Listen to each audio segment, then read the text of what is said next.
out there in Main Street Field. How about that? Volunteer Park, man.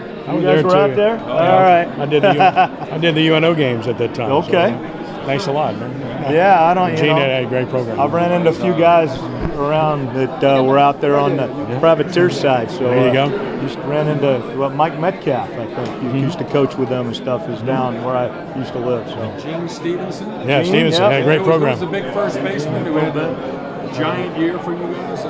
Janky was. And a stud on the mound, stud outfielder as well. Yeah, we had some fun. I had a good time. Good friends back then. I hear you. Ready? Yeah. Good, Adam? Everybody good? Yeah. Arnie, talk about the opportunity coming to New Orleans and having a chance to work here for Schweikheimer, who you know very well, and for an organization that has had success in the past. Well, they're very excited. This group here, these guys coming in on top of, getting a new opportunity with the Marlins and the things they're trying to do here with, Donnie and the new staff and a new group of people here. So very excited about that and the opportunity. But, the big thing, just to get to work with some players and, do what I've been doing for a long time. And, it just kind of beats working for a living, so I can't complain. As was mentioned, this is the most difficult level in minor league baseball because you get the guys that have been there, done that, and the guys that are trying to get there. Having coached as long as you have in the minors prior to the Red Sox and having played in the minors, you seem very well prepared to handle it. Well, I've learned from a lot of people along the way and just kind of do what I do. But, the bottom line is the players got to play and the players have to come out here every day and put the work in and they have to develop. And, when you have some good people behind you that support you with the organizations and the staffs and everybody, that's important.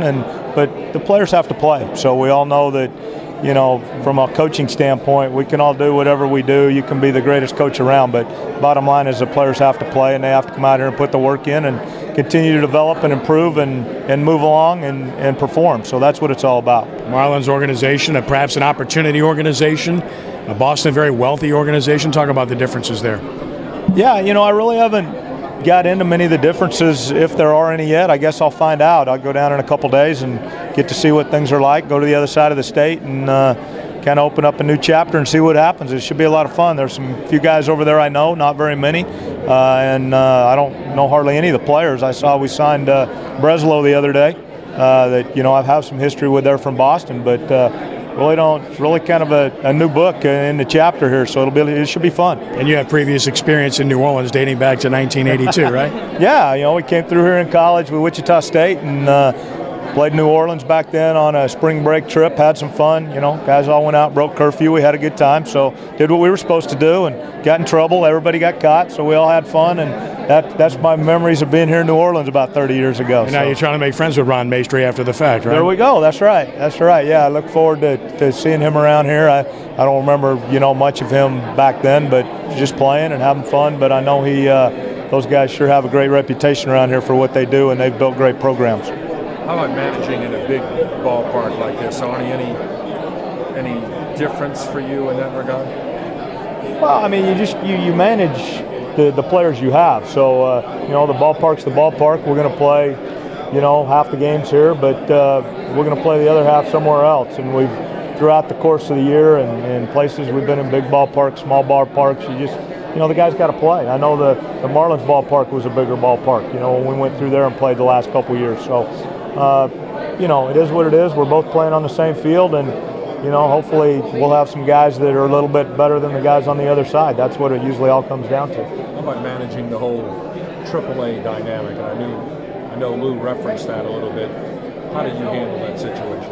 Well, it's definitely an interesting dynamic, without a doubt. You've got the young guys and you've got the older guys, and so there's some challenges to it, but it's a good challenge. And again, for me, you treat the players the way you treat them, and you respect them, and it's all about respect and getting them to come to work every day. And if you get some good guys that want to work hard and want to develop and want to get better, which most of these guys don't get to this level if they don't want to do that, it's usually not a problem. You guys go out and work, and hopefully some good things happen above for guys to get opportunities, and sooner or later, if those guys work hard enough and do what they need to do, that usually happens. How about placing a premium on winning? I know it's kind of a different dynamic when you're managing a minor league ballpark. How will you handle that? Well, I think the premium on winning comes with, you know, the whole dynamic of the minor leagues is to get guys ready to play in the major leagues. And last time I checked, I think the major league teams want to win. So that's somewhere along the way, the winning is important, and it has to be important, and it has to be stressed. But, you know, in the minor leagues, it doesn't get in the way of players developing. But there, you know, from my standpoint and my history, I've kind of always believed that they kind of work hand in hand. And if you're doing things right, you get a chance to win some games. And if you have some good players, you got a chance to win more games. And you know, if you have good players, you're usually a pretty good manager. And if you have good pitching, you usually have a chance to win a lot of games and in the minor leagues. So, you know, we'll kind of see what happens, and hopefully we'll get a few of both of those. And if we get to keep the horses that produce long enough, you usually get a chance to play into the playoffs a little bit. You subscribe to a specific philosophy in terms of how to play the game, big ballpark running, or anything in particular that you really mandate?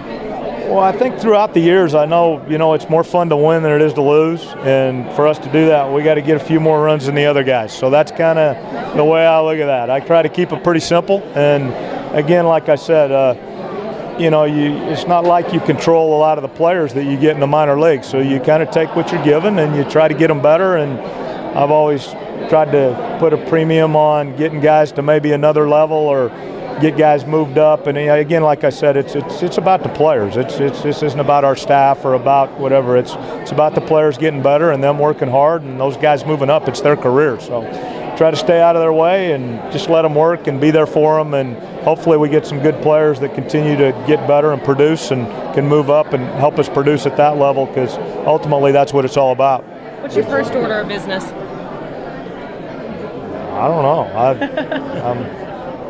That's a good question, because doing what I do, I really don't know. I just kind of go down to spring training and hang out and see what happens, because for the first few weeks I'm a guest at the big league spring training. So I go down there and throw batting practice and do a little work and get familiar with people, and just like they do us. But then all of a sudden you go to work the last week of spring training, and that's kind of when the work starts. So it is kind of different from different levels. And, you know, in AAA, you just kind of hang out and watch guys during spring training, do a lot of work behind the scenes, but then all of a sudden it's your team and here you go. So until that happens, which will be quite a few weeks till that happens, I just kind of sit back and watch a little bit. Is it going to be weird though, transitioning? You spent the last 3